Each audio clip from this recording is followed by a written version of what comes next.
Bismillahirrahmanirrahim. Assalamualaikum warahmatullahi wabarakatuh. Topik yang akan kami bahas adalah Quran Surat Luqman ayat 15-19. Saya Isma Siti Nuria selaku moderator yang akan membimbing jalannya diskusi ini. Sebelumnya saya akan memperkenalkan anggota kelompok 7. Yang pertama ada saya sendiri Isma Siti Nuria, yang kedua ada Rohmatul Istiqomah Amir, yang ketiga ada Siti Khairunisa. Selanjutnya yaitu penyajian materi. Bismillahirrahmanirrahim. Saya Rahmatul Istiqomah Amir dengan NIM 12020201445. Yang pertama akan membacakan Quran Surat Luqman ayat 15 sampai 19. A'udzu billahi minasyaitonir rajim. Bismillahirrahmanirrahim. Wa in jahadaka ala an tusyrika bima laysa laka bihi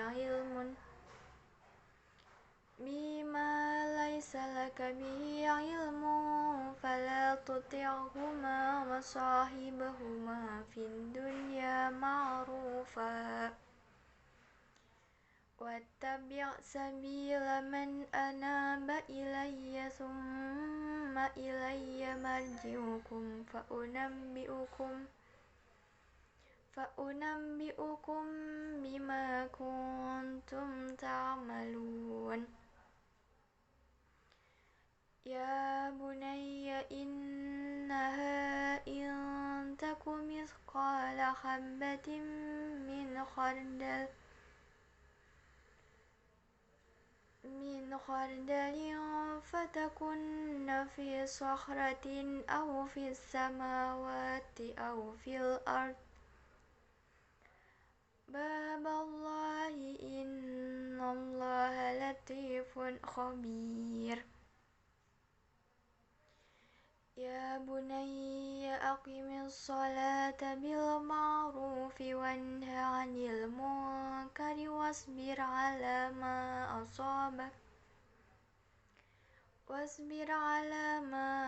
asabaka inna dzalika min 'azmil umur. Wala tusa'ir khaddaka linnasi wala tamshi fil ardi maraha innallaha la yuhibbu kulla mukhtalin fakhur. Waqsid fi mashyika waghdud min sawtik inna ankaral aswati la sawtul hamir. Selanjutnya yaitu terjemahan dari masing-masing ayat, mulai dari ayat 15 sampai ayat 19. Untuk terjemahan ayat 15 yaitu apabila keduanya atau orang tuamu menyuruhmu untuk menyekutukan Allah dengan sesuatu yang tidak kita ketahui tentang hal itu, maka janganlah kamu menaati keduanya, dan pergaulilah orang tuamu di dunia itu dengan baik, dan ikutilah jalan-jalan orang yang kembali kepada Allah. Kemudian hanya kepada Allah lah tempat kembalimu, maka nanti Allah akan memberitahukan kepada kita apa yang telah kita kerjakan. Kemudian terjemahan ayat 16. Wahai anakku, sungguh apabila ada suatu perbuatan seberat biji sawi dan berada dalam batu atau di langit ataupun di bumi, niscaya Allah akan memberi balasan terhadap apa yang telah kita kerjakan, dan sesungguhnya Allah itu maha halus lagi maha teliti. Untuk terjemah ayat 17 yaitu, wahai anakku, laksanakanlah sholat dan perintahkanlah manusia untuk berbuat amar ma'ruf dan nahi mungkar. Cegahlah mereka dari kemungkaran. Dan bersabarlah kamu terhadap apa saja yang menimpamu. Sungguh yang demikian itu termasuk perkara yang penting. Kemudian terjemahan ayat 18 yaitu, janganlah kamu memalingkan wajahmu karena sombong, dan janganlah kamu berjalan di muka bumi dengan perasaan angkuh. Sungguh Allah itu tidak menyukai orang-orang yang sombong lagi membanggakan diri. Selanjutnya terjemahan ayat 19. Dan bersikap sederhanalah kamu dalam berjalan, dan lunakkanlah atau lembutkanlah suaramu. Sesungguhnya seburuk-buruk suara adalah suara keledai. Pembahasan yang selanjutnya yaitu mengenai mufradat atau makna lafadz, baik itu dari ayat 15 sampai ayat 19. Dimulai dari ayat 15. Jahadaka, memaksamu, tusyrikah, mempersekutukan, yakni mengadakan sesembahan yang ditujukan kepada selain Allah. Kemudian huma, menaati keduanya. Huma di sini diartikan atau ditujukan kepada kedua orang tua kita. Swahibhuma, pergaulilah keduanya. Seperti makna yang tadi, huma ditujukan kepada kedua orang tua kita. Ma'rufin, dengan baik. Wattabi sabil, dan ikutilah jalan. Man anaba ilayya, orang yang kembali kepadaku. Kepadaku di sini dimaksudkan atau ditujukan kepada Allah Subhanahu wa taala. Marji'ukum, tempat kembalimu. Fa'unabbi'ukum, maka aku akan beritahukan. Nah, aku yang dimaksud di sini adalah Allah Subhanahu wa taala, Allah yang nantinya akan memberitahukan ta'malun, yang kamu kerjakan. Untuk mufradat selanjutnya yaitu pada ayat 16. Mithqala habbatin min khardalin, yaitu perbuatan seberat biji sawi. Nah, mengapa diberatkan dengan biji sawi? Karena biji sawi merupakan biji yang sangat kecil gitu. Jadi apabila kita melakukan perbuatan sekecil apapun, baik itu berupa kebaikan maupun berupa kejahatan, pasti nantinya Allah akan memberikan balasannya. Kemudian kalimat yang selanjutnya yaitu fi sokhratin aw fis samawat, yaitu di dalam batu atau di langit. Ya bihallah, Allah akan memberikan balasan. Balasan apa? Balasan dari perbuatan kita tersebut tadi. Perbuatan sekecil apapun berupa kebaikan, kemudian perbuatan sekecil apapun berupa keburukan, maka Allah nantinya akan memberikan balasan. Latiful khabir, Allah itu maha halus lagi maha teliti. Selanjutnya adalah mufradat dari ayat 17. Aqimis sholah, laksanakanlah sholat. Kenapa menggunakan lafaz akimi? Karena perintahnya adalah melaksanakan atau menegakkan, dan akimi memiliki makna yaitu menghadirkan diri kita, jiwa dan raga kita kepada Allah Subhanahu wa taala. Kemudian wa'mur bil ma'ruf, suruhlah untuk berbuat kebaikan. Wanha 'anil munkar, dan cegahlah dari kemungkaran. As-sobak, menimpamu. Azmil umur, perkara yang penting. Selanjutnya adalah mufradat dari ayat ke-18, yaitu yang pertama, la tusagir khaddaka, janganlah kamu memalingkan wajahmu. Nah, dijelaskan dalam ayat memalingkan wajahmu itu baik itu ketika kita berbicara dengan orang lain, kemudian ketika orang lain berbicara kepada kita, dengan maksud memalingkan wajah itu karena kesombongan diri kita atau meremehkan lawan bicara kita. Kemudian wala tamshi, dan janganlah kamu berjalan marohan, dengan angkuh. La tuhibbu, sesungguhnya itu Allah tidak menyukai mukhtalin fakhur, orang-orang yang sombong lagi angkuh. Mufradat dari ayat yang terakhir yaitu ayat 19. Aqswid fi masyika, sederhanakanlah kamu dalam berjalan. Nah, maksud dari sederhanakanlah dalam berjalan kita yaitu janganlah kita berjalan terlalu cepat dan jangan pula kita jalan terlalu lambat. Jadi di tengah-tengah antara keduanya. Kemudian wahdud min sautik, lunakkanlah suaramu. Ketika kita berbicara kepada orang lain, maka rendahkanlah suara kita, janganlah kita meninggikan suara kita. Kemudian ankarul aswat, yaitu seburuk-buruk suara.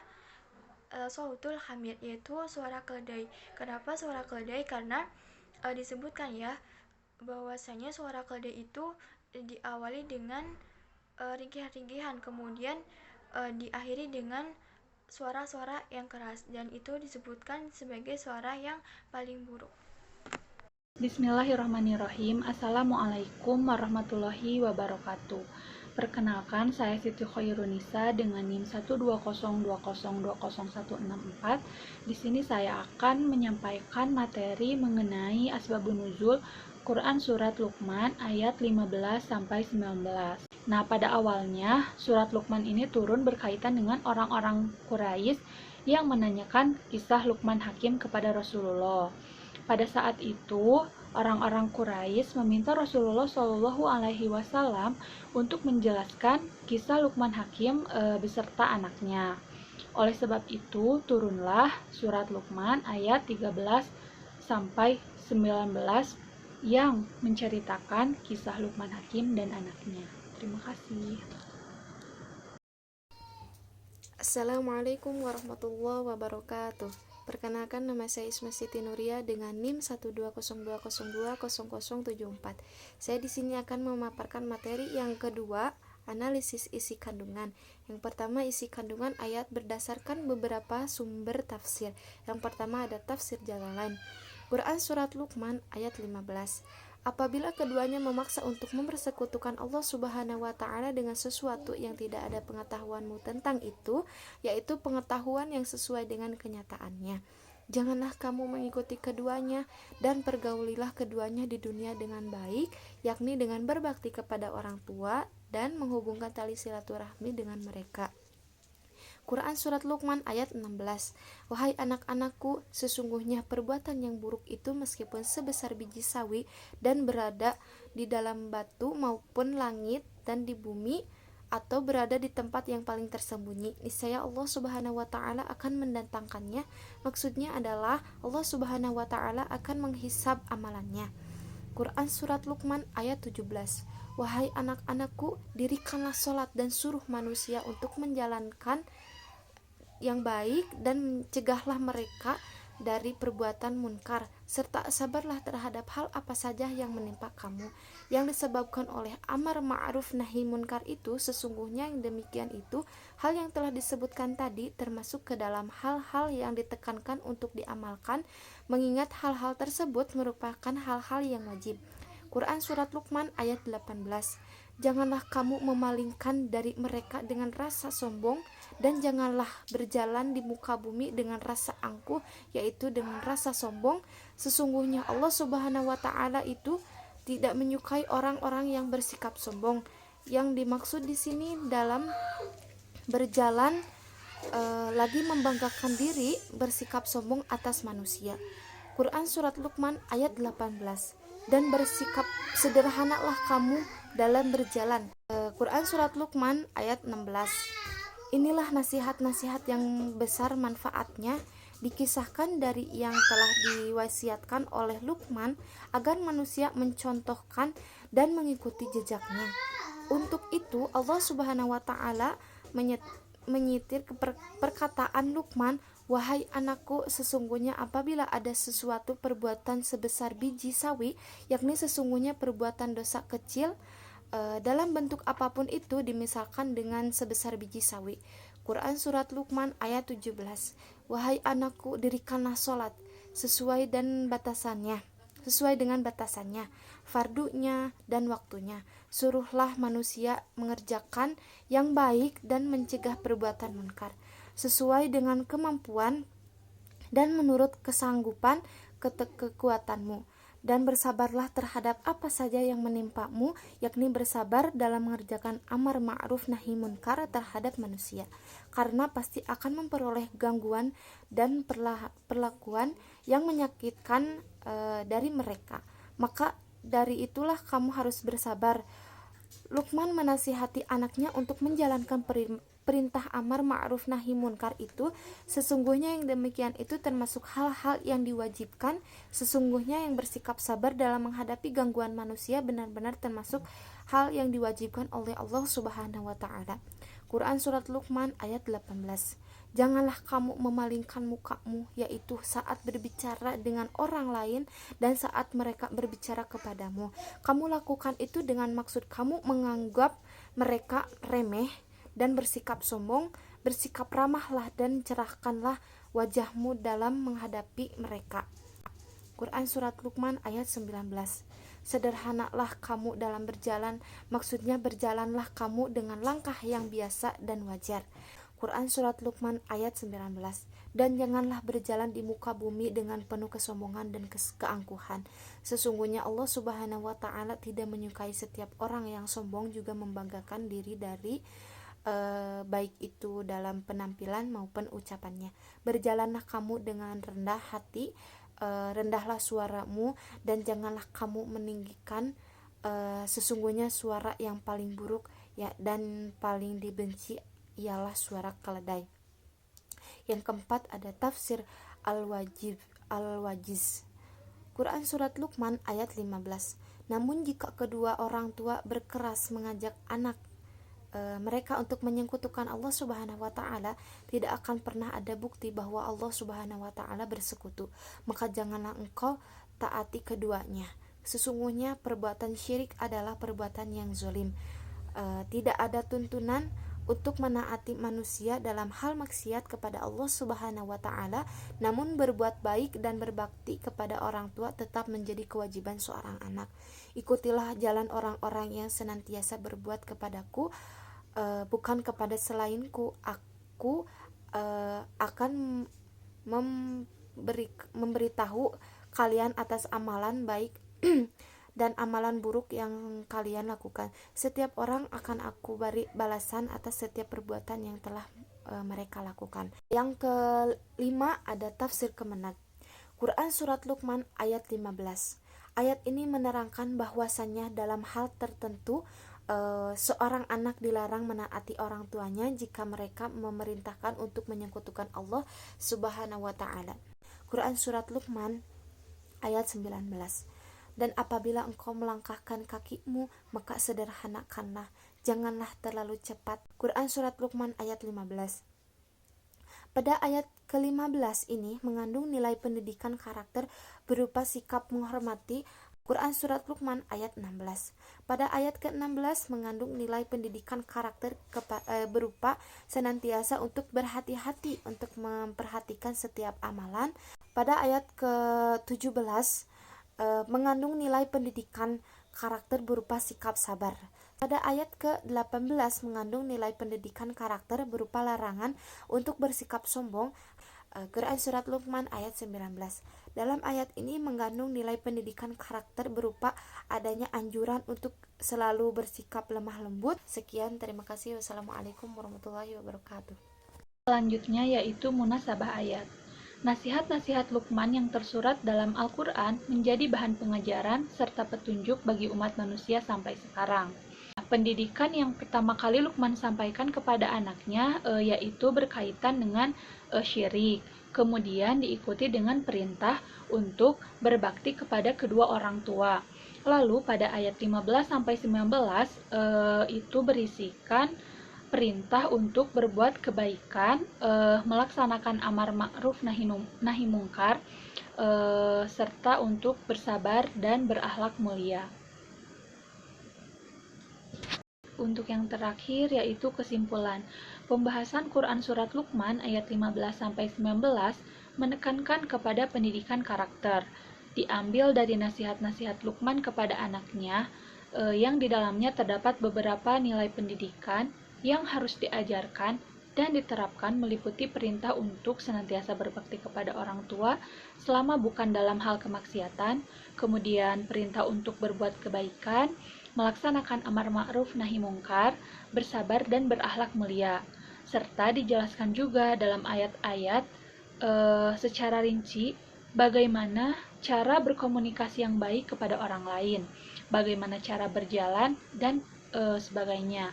Hal ini menunjukkan bahwa pentingnya penanaman karakter sejak dini untuk membentuk jiwa yang berakhlak dan beradab sehingga diharapkan mampu membawa perubahan terhadap kemajuan negara dan agama.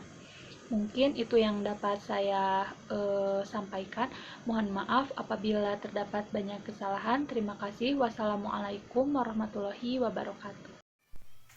Demikian tadi diskusi kelompok 7. Saya sebagai moderator mohon maaf atas kesalahan saya. Wassalamualaikum warahmatullahi wabarakatuh.